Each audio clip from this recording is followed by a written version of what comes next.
c'est l'émier. À Transio, yeah. À Transio, mais li awa mobi Aristide, mais tiens bijante les bijangban. Mais li blessé ban. Mais li kwedo, mais na le po combrin on ansi. Mais na on ansi. Mais to oye abwemimi. Bonjour à toute la communauté Achan de Facebook. J'avais dit que j'allais faire un direct concernant le thème le matriarcat. Et voilà que nous sommes pratiquement à l'heure de la conférence. Et pour tous ceux qui ne m'ont pas compris, je suis Awa Mobi Aristide. Je suis du village Biyanté et du village Bijangban, c'est-à-dire Atekoubé et Agban village. Je suis de la famille Akwedo. Je suis blessé Gban. Nous allons entrer dans le thème du sujet, le matriarcat. Je vais commencer en regardant mon portable, les questions, à répondre les questions dont j'avais énuméré hier, à savoir l'origine du matriarcat. Il faut dire que la migration s'est faite d'est en ouest, et c'est-à-dire du Ghana jusqu'à arriver ici. Mais quand on va plus loin, ça va au-delà même du Ghana. Ça passe par le Togo, le Bénin, le Cameroun, jusqu'à arriver en Égypte antique, actuelle Soudan. Pour le moment, je vais m'arrêter au Ghana. Et c'est à partir du Ghana, comme tous les Akans, la plupart des Akans, nous avons quelque chose en commun qu'on appelle le matriarcat. Et c'est de là que ça vient. Et j'avais dit que avant qu'il y ait des migrations au sein des Tchamas ou bien au sein de tous les ethnies de Côte d'Ivoire, il y avait des peuples qui habitaient ici. Et nous, ce qui nous concerne, ceux qui étaient là avant les migrations, des Kobrimans, des Brekegonais, c'était les Tchassa. Et nous sommes venus avec cette culture. Nous avons, comme l'histoire le dit, nous avons kidnappé ses grands-parents, ses Tchassa et consorts. Et qu'est-ce que nous avons fait? Nous avons enlevé la langue de guerre que les Tchassa évitaient de communiquer au nouveau venu, c'est-à-dire l'Atcho et la danse guerrière. Le matriarcat est à l'origine du Ghana. Et c'est de là que nous avons amené ici. Je passe à la deuxième question. Est-ce que cela crée toujours des conflits depuis nos parents, le matriarcat? Depuis l'ancien temps, est-ce que ça crée des conflits, le matriarcat? Il faut dire que avant, le matriarcat ne créait pas de problème au sein des neveux ni des fils, au sein des fils ni des oncles et des tantes. Mais aujourd'hui, il y a des problèmes qui se créent. Les enfants n'arrivent pas à accepter que ça soit le neveu qui prenne l'héritage, ou on a tendance à confondre des choses. Parce que je vais expliquer l'héritage dont on parle. Je vais expliquer en long et en large. Et je commence pour rentrer dans le but du sujet. Mais qu'est-ce qui se passe réellement? Qu'est-ce qui se passe réellement? Bon, avant, le mariage était tout simple. Lorsqu'il y a eu stabilisation des migrations et qu'il y a eu entente entre les Gotos, de façon intrinsèque, lorsque un homme veut épouser une femme dans un village, voilà comment ça se passait.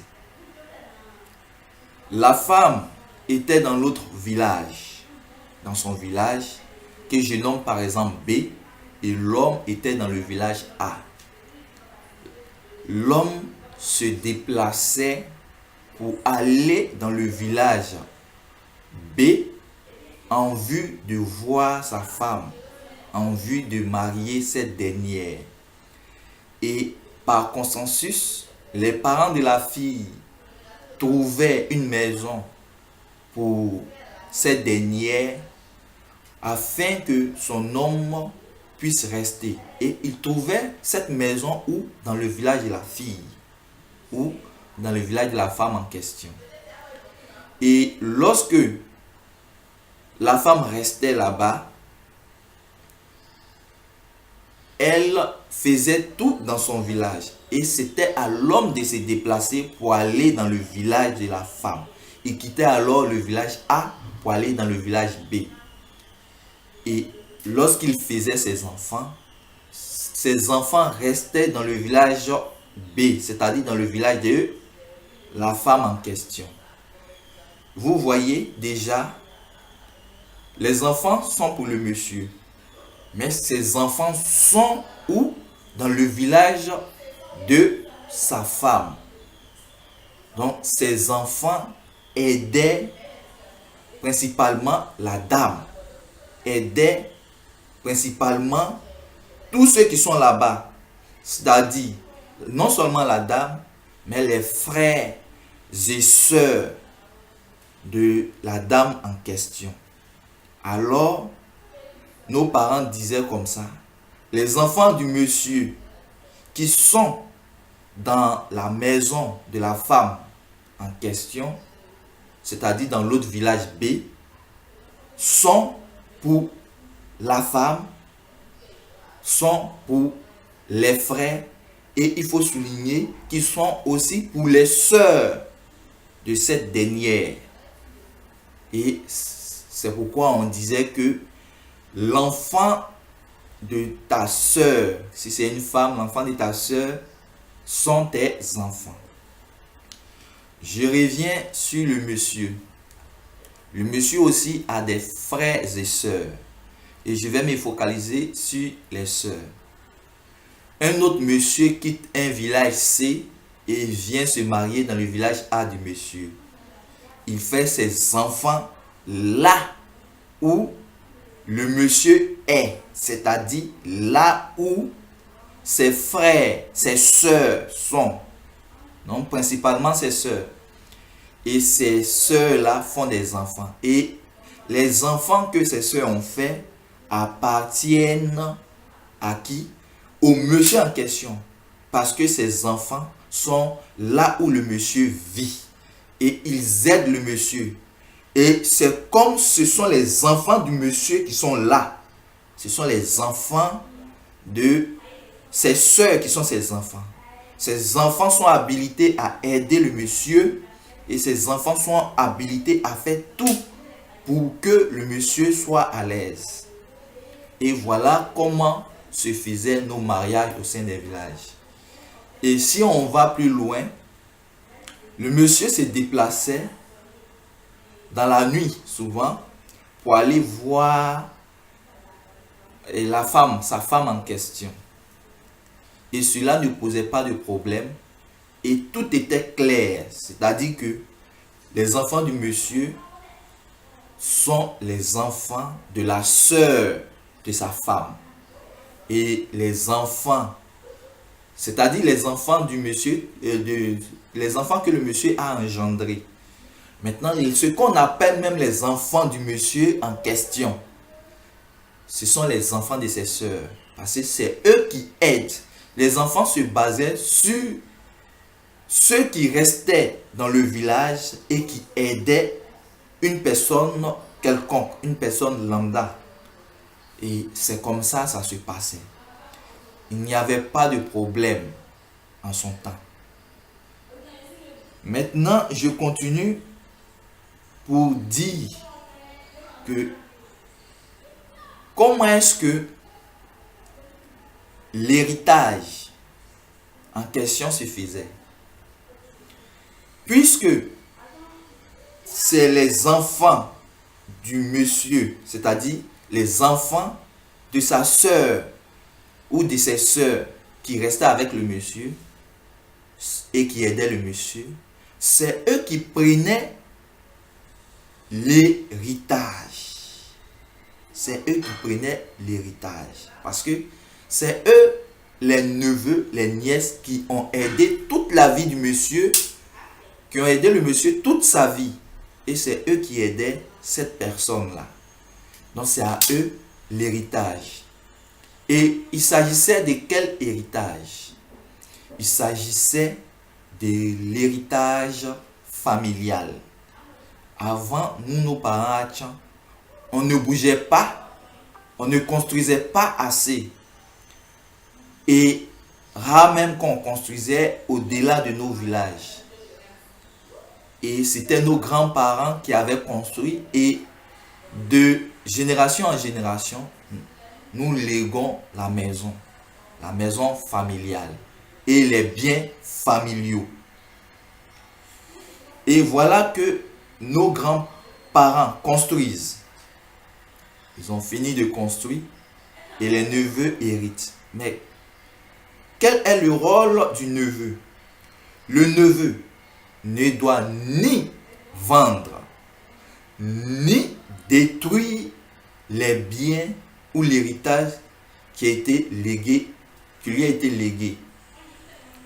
Ou encore, il doit s'occuper de la gestion en question du patrimoine familial. Et c'était là l'héritage en question. Et c'est comme ça, ça continuait jusqu'à ce que aujourd'hui nous arrivons là.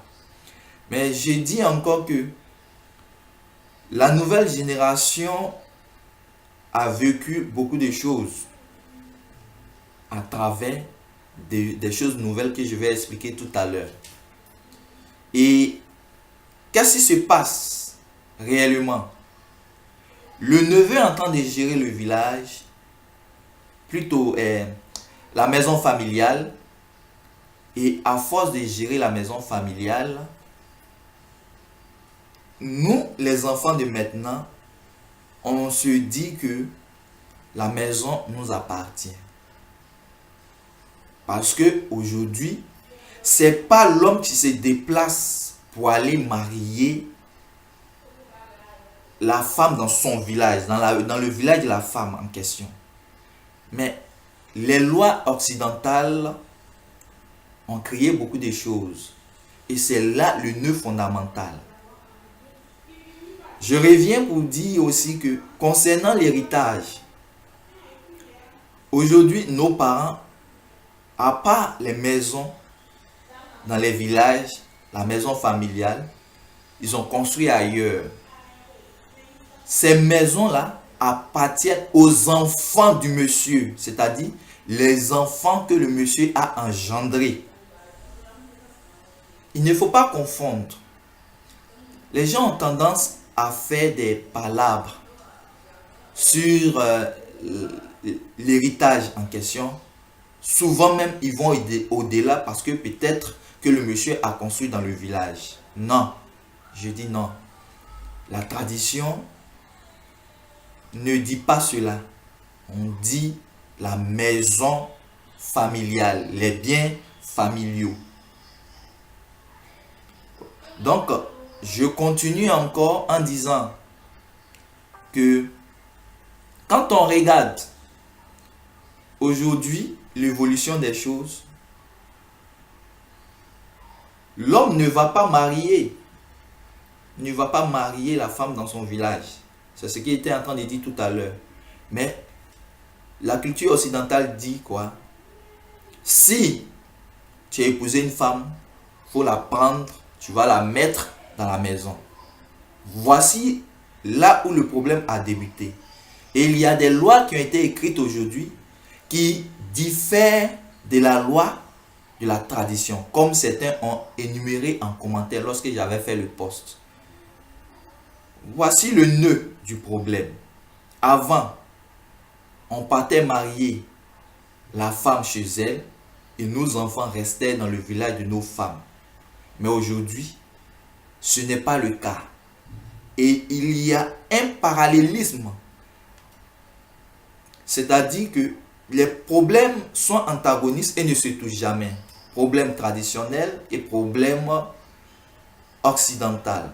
La loi occidentale a envoyé des choses qui font que les gens font des palabres. Quelqu'un disait qu'il faut bannir la tradition en question. Je ne dirais pas qu'il faut bannir la tradition, parce que ça c'est depuis, on ne bannit pas la tradition. Nos ancêtres, on ne peut pas changer la tradition. Ce qu'il faut faire, c'est que nos chefs, nos chefs et nos autorités doivent s'asseoir pour trouver un commun accord. Selon moi, un commun accord. D'autres ont d'autres avis. Mais moi, voilà. C'est le problème qui est là. Le problème aujourd'hui se situe là. Occidental et traditionnel. Donc, si l'homme s'en va chercher une femme pour venir chez lui dans son village et qui se marie avec la femme, tandis que la tradition dit que l'homme doit aller dans le village de la femme faire des enfants là-bas, on note qu'il y a eu une évolution. Donc, voilà un peu ce que je voulais préciser. C'est de là que le problème est arrivé. Mais je tiens à dire aux neveux, je tiens à dire aux fils, aux oncles, que l'héritage, c'est de gérer les biens. Concernant le neveu, c'est de gérer les biens, sans toutefois détruire et sans toutefois vendre les biens de la famille. Et aussi, en ce qui concerne le neveu en question, c'est le plus grand du neveu, le plus grand neveu qui gère. Si le plus grand neveu n'est pas là, c'est le petit qui gère. Mais si le petit et le grand vivent, lorsque le grand neveu est en train de gérer, il ne doit pas toutefois oublier le petit neveu. Donc, je vous remercie. J'attends vos questions. Maintenant Nancy. C'était le frère Awamobi Aristide. J'étais là en vue de préciser là où il y avait le problème. Donc, ciao.